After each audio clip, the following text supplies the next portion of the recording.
The other one that is big was incentives for the diaspora, and this goes back to investment, but specifically investing in two areas: manufacturing and construction and real estate. Yeah.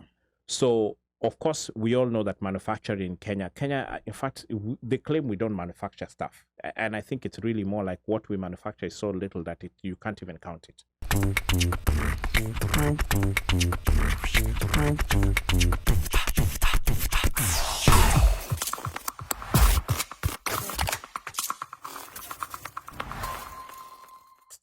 The biggest things that or takeaways that I saw from in terms of for the diaspora with AZIMIO was the ability to be able to invest, to be given investment opportunities.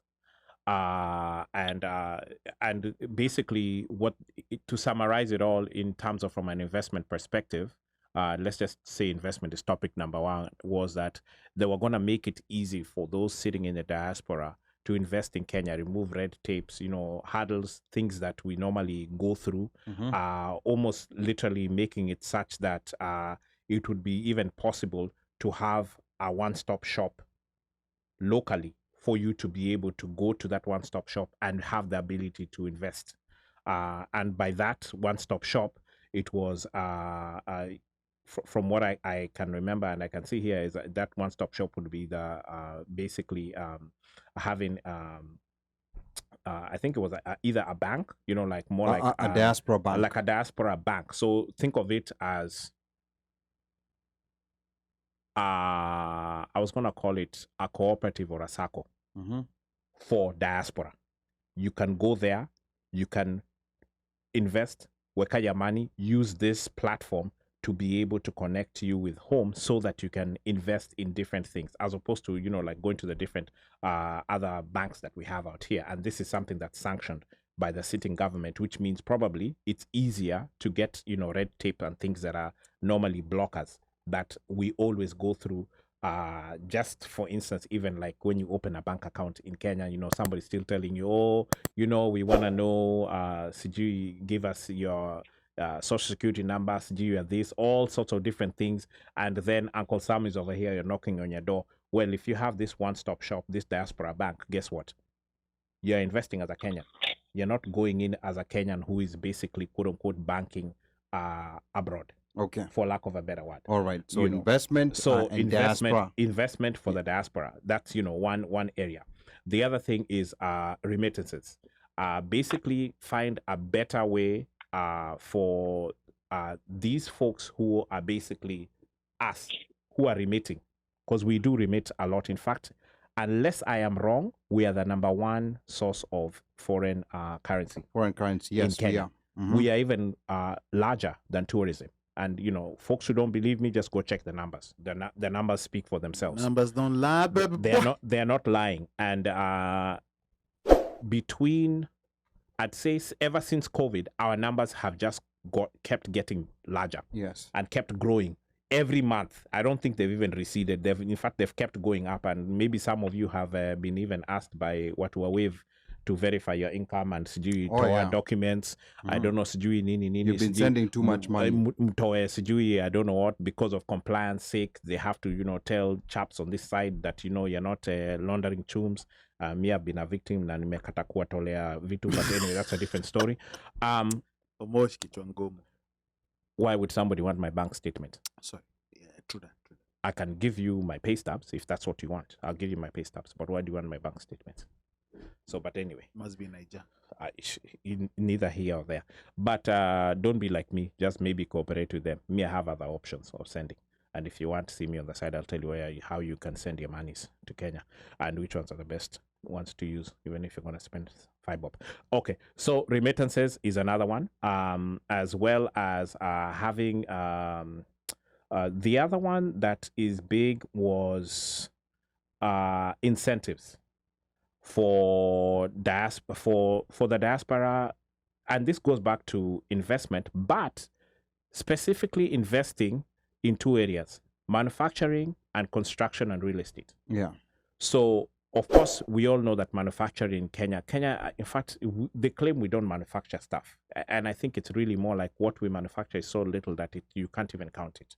I think that's probably the best. Yeah, the percentage of manufacturing as a share of the GDP has gone down. Yeah, and so if you allow diasporans to also bring in that money that they have and invest in Kikomi, invest in Raymond, bring Raymond textiles back. We had a factory that was sitting in Eldoret, that went downhill. In uplands, whatever it is, bring pyrethrum, back to the forefront. Sisal, things that kind of went away that are still in use, and we still have, the baseline or the layout. We can do that. So, giving again. And maybe it will be through this diaspora bank that would allow for us diaspora folks to come in and invest, via manufacturing. And then construction and real estate is, that's a no-brainer. Basically, it's pretty much housing, whether Niyako, for you to stay in, whether it's for you to rent out, whether it's for you to build and offload, that's really up to you. But to basically give folks a method and a form of you to go in and do these investments. And the key to all of this is digitizing everything such that there's a track. You can trace all of these things. You can track it. There's a policy that's set in place and put in place so that folks in the diaspora can go in and actually have a way that, just the same way that we go in now through eCitizen, probably have something that's called investment. And you can go in through investment, you register, you take your money, you put it in, you see what the options are there, what services are there for you, and you utilize those types of services. And so again, you got to remember that key to all of this is investing and remittances. And remittances is the one that's basically coming out to be the biggest one here. And I did talk about the Diaspora Investment Bank, which basically focuses on diaspora investments, whatever they end up being. Then establishment of an international toll-free number for basically the welfare of folks who are out in the diaspora. Currently, we are asked to register at the embassy. I don't know how many people actually register at the embassy, but we've had so many cases of people being found, alone in the Hao. They have died. They are Kenyans. No one knows who they are. Nobody knows where they are. So, having some sort of international toll-free number and some, digitized pages that have a form and a way of assistance for Kenyans who are living abroad becomes something that I think this should be something that is a no-brainer. In fact, this should not even be to me something that we even add to a manifesto. It should be something that's being provided. But my concern about having like a toll-free number, like the way in Kenya, remember there was an episode when Larry Madowo was still on NTV where Prezo went live on air and decided to call the emergency number 999. It's available. We're told it's there, but there was no one on the other side. Or even if there's someone who cannot offer you assistance, so this has to have some substance behind it. And I would think, again, you're right. If you're going to be going to this, going through all of this, and you're saying that you want to have this international toll-free number and you're going to digitize it, that means there's going to be some sort of automation. There's going to be something. There's going to be some sort of, queues, certain things that are in there that should be able to have the availability. You have a death in the family. You need housing. You need help. Ukona mental issue, whatever the case may be, there is some way, form, or shape that you can call this number, and this number is manned, and there's some feedback. There's a way that people are going to get back to you.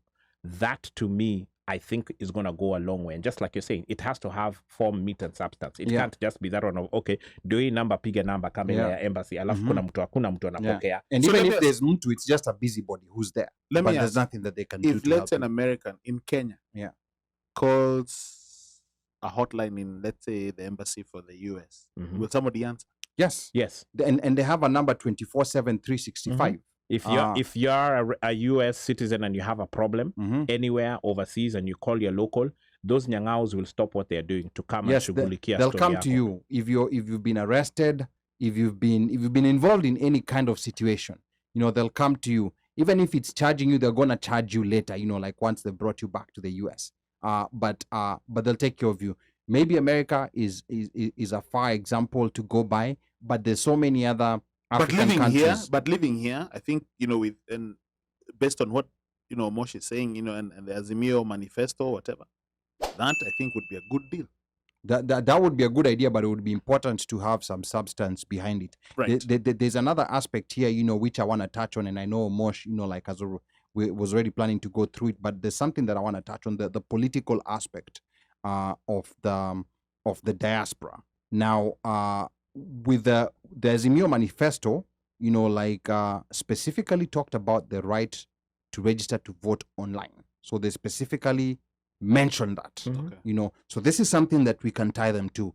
I like these tangible things because we can hold them by the neck and ask them, you guys wrote down this, so what's going on right now? This is something that people have been asking for, and they basically said, ensure that government services such as record acquisition, national identification documents are easily retrievable online, and pushing for the right to register to vote online. So it goes back to what you were saying, Yeah. Like that whole thing of going around to different places and giving people services to be able to get these IDs or things that, there's a lot of people who came here when they were young and never got an ID, and they came with passports. And those days you did not need a national ID to retrieve your passport when you were younger, because you got it on the back of your parent.